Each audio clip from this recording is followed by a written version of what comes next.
Movie के शुरू में हम एक बच्ची को बेली डांस करते हुए देखते हैं। डांस करने के बाद वह अपनी बड़ी सी गाड़ी में अपने महल नुमा घर की तरफ बढ़ जाती है और इस वक्त तक हम नोटिस करते हैं कि 6 लोग इस अबीगल नाम की लड़की पर नजर रखे हुए हैं। वह गाड़ी का पीछा करते हुए इसी तरह अबीगल के घर में एंट्री भी कर लेते हैं। इसके बाद ये लोग इंजेक्शन लगाकर उसे बेहोश भी कर चुके थे, लेकिन असल मिशन उसे यहाँ से बाहर निकाल कर ले जाना था। और उस बच्ची के डैड के घर आने पर ये लोग तकरीबन पकड़े ही जाने वाले थे। अभी वो लोग अपनी होशियारी दिखाते हुए अबीगल को किडनैप करके ले जाते हैं, जहां उनका पहले से ही इस प्लान का मास्टरमाइंड लैम्बर्ट वेट कर रहा था। उसने डिसाइड किया था कि वह उसकी बेटी के किडनैप करने के बदले उसके अमीर बाप से $50 मिलियन की डिमांड करेगा। पैसे मिलने के बाद वह सबका हिस्सा जो तकरीबन $7 मिलियन होता, वह इन सबको उनके हिस्से के पैसे देकर उनको इस काम से छुटकारा दे देता। तब तक के लिए इस पूरे ग्रुप को अबीगल को इसी मेंशन में बांधकर रखना था। उसकी किडनैपिंग के बाद अबीगल की सिक्योरिटी की भी जिम्मेदारी उनकी हुई थी। और सबसे जरूरी बात, उनसे उनका बॉस कहता है कि यहाँ का एक रूल है, कोई भी अपना असल नाम, अपनी असली पहचान किसी को नहीं बताएगा। सब एक दूसरे को बुलाने के लिए यहाँ नकली नाम यूज करने वाले हैं, जो नाम इन्हें लैम्बर्ट ही देकर गया है। लैम्बर्ट इन सबसे उनके फ़ोन भी ले चुका था ताकि पुलिस ट्रैक ना कर पाए। और साथ ही एक आखिरी इंस्ट्रक्शन वो जाने से पहले उन्हें ये दे जाता है, अबीगल की आंखों पर पट्टी बंदी रहेगी और उसके रूम में जोई के अलावा कोई नहीं जाएगा। उसे यह नहीं पता लगना चाहिए कि कितने लोगों ने मिलकर उसकी किडनैपिंग की है। लैम्बर्ट इन सब के पूछने के बावजूद भी अभी तक यह नहीं बताया था कि अबीगल किसकी बेटी है। इन्हें अभी तक बस यही खबर थी कि अबीगल के डैड एक मिलियनर है, एक बहुत ही अमीर इंसान। लैम्बर्ट के निकल जाने के बाद ये लोग टाइम पास के लिए एक दूसरे के बारे में गैस करने लगते हैं। जोई इन लोगों को पहचानने में माहिर थी। वह फ्रैन को एक पुलिस डिटेक्टिव बताती है, जो कि एकदम करेक्ट था। उसके सामने जो लड़की बैठी थी वह एक हैकर थी, लोगों के बैंक अकाउंट हैक करती है। पैसों की कमी तो नहीं थी उसके पास, बस उसने थ्रिल के लिए यह मिशन चुना है। सही कह रही हूं ना? और यह मस्कुलर मैन, तुम्हें अपनी ताकत दिखाने का बहुत शौक ना? तुम जरूर एक गुंडे हो। ड्राइवर, तुम्हारे बारे में गैस करने की क्या जरूरत है? तुम अपनी अच्छी ड्राइविंग स्कूल के वजह से हमारे साथ हो। और लास्ट स्नाइपर, तुम्हारी हरकतों से तुम मिलिट्री वाले लगते हो। सबके बारे में तो उसने अच्छा गैस कर लिया था, लेकिन अब खुद की बारी थी, जिस पर फ्रैंक बोलता है कि तुम भी तो मिलिट्री में थी। ड्रग्स की लत ने तुम्हें कहीं का नहीं छोड़ा। तुम्हारा बेटा भी तुमसे अलग हो गया और इस वक्त तुम इतनी कैंडीज खाती हो। ये सारी बातें शुरू सुनने के बाद जोई अबीगल के रूम में जाती है और उसके आंखों पर बंदी पट्टी हटा देती है। उसने लैम्बर्ट का एक रूल तोड़ दिया था। अबीगल बहुत ही ज्यादा डरी हुई थी। उसे रिलैक्स करने के लिए जोई उसे पिन की प्रॉमिस करती है और कहती है कि ना मैं तुम्हें कोई नुकसान पहुंचाऊंगी और ना किसी और से तुम्हें नुकसान होने दूंगी। बातों ही बातों में इनके दरमियां का बॉन्ड काफी अच्छा हो जाता है। जोई बताती है, अबीगल मेरा तुम्हारे जितना ही एक बेटा है। अबीगल को ये सुनकर अच्छा लगा। वह कहती है, जरूर आप अपने बेटे से प्यार करती होगी, पर मेरे डैड तो थोड़े अजीब है। वो गुस्से वाले हैं और खतरनाक भी। मुझे अब वह इतना प्यार नहीं करते जितना वह पहले करते थे। जोई के बाहर जाने से पहले अबीगल उसे पॉइंट करती है, आज रात बहुत बुरा होने वाला है कुछ। जोई को उसकी ये बातें सुनकर कुछ अजीब लगती है और वह नीचे आकर सब लोगों से कहती है कि मुझे शक है कि अबीगल के डैड कोई बहुत ही खतरनाक आदमी है। आखिर हमने किडनैपिंग किया, हमें भी पता होना चाहिए कि हमने किसकी बेटी को किडनैप कर लिया। उसकी बातों में दम था। फ्रैन बिना वक्त को जाया किए उसके रूम में जाता है और उसे डरा धमका के उसके डैड का नाम पूछ लेता है। तभी वो उसके डैड का नाम सुनकर वह स्टिल रह जाता है, ऐसे जैसे उसे सांप सूंघ गया हो, क्योंकि उसे यकीन नहीं आ रहा था कि उन्होंने इतने बड़े गैंगस्टर की बेटी को किडनैप कर लिया है। ये बात वो जाकर सबको बताता है और सब उसी की तरह शॉक रह जाते हैं। फ्रेंड अपना एक एक्सपीरियंस शेयर करता है कि कैसे एक बार 3 ऑफिसर्स ने कुछ दिन के लिए काम किया था। उसके बाद से उन तीनों ऑफिसर्स को लाइफ थ्रेट्स आना शुरू हो गए। उनकी सेफ्टी के लिए उन्हें होटल के सबसे सेफ रूम में रखा गया। रूम के आगे 24/7 सिक्योरिटी थी और रूम के अंदर जाने के सिर्फ 2 ही रास्ते थे, विंडो और एक दरवाजा। विंडो से अंदर घुसना तो इम्पॉसिबल था, लेकिन फिर भी जब सुबह को दरवाजा खोला गया तो अंदर से तीनों ऑफिसर की लाश मिली। इससे वह अंदाजा लगा सकते थे कि अब उन तीनों के साथ क्या होने वाला है। यहाँ सभी खौफ से पागल हो चुके थे, सिवाय ड्राइवर के, क्योंकि उसे यहाँ किसी भी कहानी पर यकीन नहीं था। कुछ देर बाद वह किसी काम से बेसमेंट में जाता है और देखने को मिलता है कि किसी ने उसके ऊपर हमला कर दिया है। वो जोर से चीज मारता है और हैकर को उसकी चीज सुनाई दे जाती है। वह चेक करने के लिए जाती है तो वो देखती है कि उस ड्राइवर का किसी ने गला काट दिया था। हैकर वापस आकर उन्हें बताती है कि हम पर हमले होने शुरू हो चुके हैं। ये सुनकर स्नाइपर कहता है कि यार मुझे पैसे नहीं चाहिए, क्योंकि मैं तो यहाँ से भाग रहा हूँ। वो और फ्रेंड जैसे ही इस मेंशन से बाहर निकलने की कोशिश करते हैं तो यहाँ का एडवांस सिक्योरिटी सिस्टम एक्टिवेट हो जाता है। पूरा घर के खिड़की और दरवाजों के सामने मैकेनिकल शील्ड आ जाती है। इसका मतलब है कि अब ये लोग यहीं पर कैद होकर रह गए हैं। इन्हें ये भी पता था कि बिल्डिंग के अंदर कोई किलर भी है जो इन लोगों को मारने वाला है, इसीलिए ये सब लोग होशियार बैठे हैं।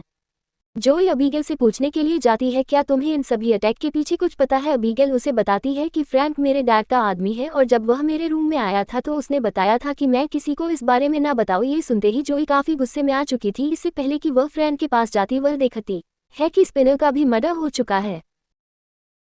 उसको इतने बुरे तरीके से मारा गया था कि मानो उसका मुंह नोचा गया हो। जोई और भी ज्यादा डर गई। वह गन पॉइंट पर फ्रैंक को रख लेती है। फ्रैंक उसे समझाने की कोशिश करता है कि वह बच्ची हमारे साथ खेल खेल रही है, वह झूठ बोल रही है, लेकिन जोई इसकी बात पर यकीन नहीं करती। ये लड़ते लड़ते ये दोनों अबीगल के कमरे के सामने आ गए और इन्हें पता नहीं चला। अबीगल इन्हें लड़ता हुआ देख रही थी और इसी के साथ साथ अपने हाथों से हथकड़ियां उतार रही थी और अगले ही सेकंड वह एक भयानक वैम्पायर में बदल चुकी थी। उसे देखकर ये लोग डर जाते हैं। फ्रैंक उसे गोली मारता है लेकिन अबीगल खुद को कुछ ही देर में हील कर लेती है। ये देखकर सब डर गए। बाहर आकर जल्दी से वह उसे उसके कमरे में लॉक कर देते हैं।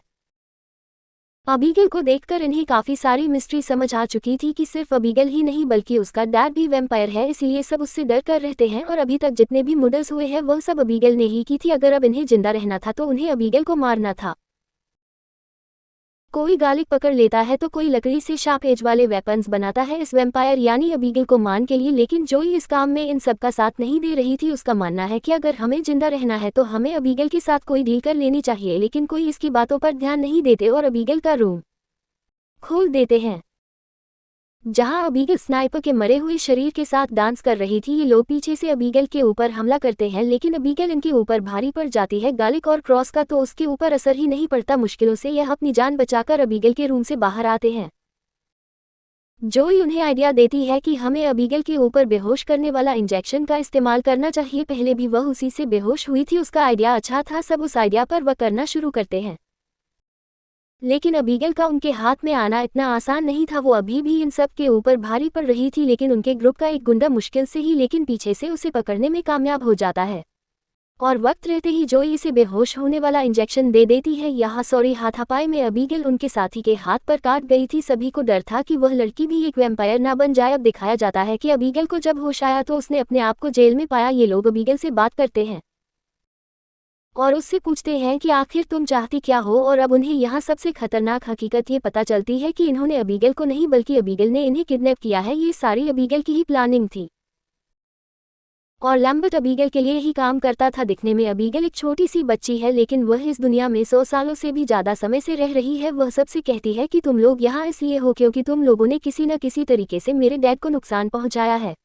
जैसे हैकर ने मेरे डैड के अकाउंट को हैक करके मिलियंस ऑफ डॉलर्स चुरा लिए थे। फ्रैंक ने उसके डैड के खिलाफ इन्वेस्टिगेशन की थी। जोई एक मिलिट्री डॉक्टर थी। उसने ड्रग्स के नशे में का एक गलत ऑपरेशन कर दिया था जिससे उसके डैड को बहुत नुकसान हुआ था।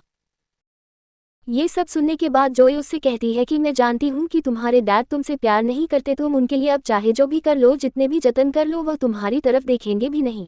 ये सब बातें करने के बाद वह बाहर निकलने का डिसाइड करते हैं। यहाँ से बाहर निकलने के लिए उन्हें बाहर का रास्ता भी ढूंढना था। ढूंढने का काम बाकी तीनों लोग करते हैं और फ्रैंक को अबीगल पर नजर रखने का काम देते हैं। इन सबके जाने के बाद अबीगल फ्रैंक के साथ एक डील करती है। अबीगल उससे कहती है कि तुम मुझे यहाँ से निकाल दो, मैं तुम्हें जिंदा छोड़ दूंगी और बाकी सबको खा जाऊंगी। बातों ही बातों में फ्रैंक उसे इस बिल्डिंग से निकलने का रास्ता भी पूछ लेता है। अबीगल उसे बताती है कि लाइब्रेरी के एक बुक में एक बटन है जिससे प्रेस करने के बाद इस घर के सारे सिक्योरिटी सिस्टम डीएक्टिवेट हो जाएंगे। ये सब सुनने के बाद फ्रैंक अबीगल से की हुई डील को तोड़ देता है और अपने बाकी साथियों को यहाँ से निकलने का रास्ता बताने के लिए जाता है, लेकिन उसे धोखा देते देख अबीगल गुस्से में उस पिंजरे को तोड़कर बाहर निकल आती है और फ्रैंक के ऊपर हमला कर देती है। वह फ्रैंक को यहाँ पर मारने वाली ही थी लेकिन सही टाइम पर जोई जाकर एक हैमर उठाकर यहाँ की एक विंडो तोड़ देती है। सुबह हो चुकी थी और विंडो से आने वाली तेज सनलाइट अबीगल के हाथ को किसी बम की तरह फाड़ देती है। अबीगल अपने आप को दोबारा से ठीक करने के लिए यहाँ से एक अंधेरी सी जगह में जाकर छुप जाती है।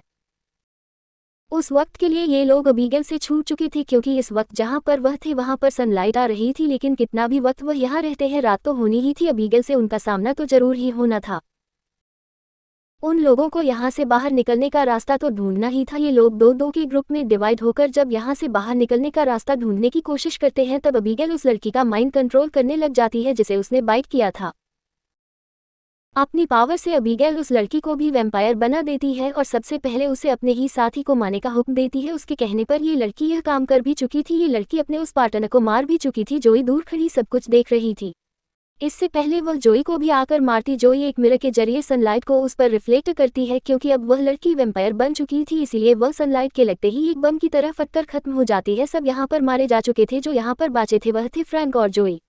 फ्रैंक यहाँ पर लाइब्रेरी में जाता है और अबीगल के बताई हुई किताब से उसे एक दरवाजा खोलने में मदद मिलती है, जो कि अंदर एक कंट्रोल रूम था जहाँ पर लैम्बर्ट बैठा हुआ था। फ्रैंक बिना वक्त जाया किया लैम्बर्ट को शूट कर देता है, लेकिन लैम्बर्ट खुद ब खुद हील हो गया, यानी लैम्बर्ट भी एक वैम्पायर है।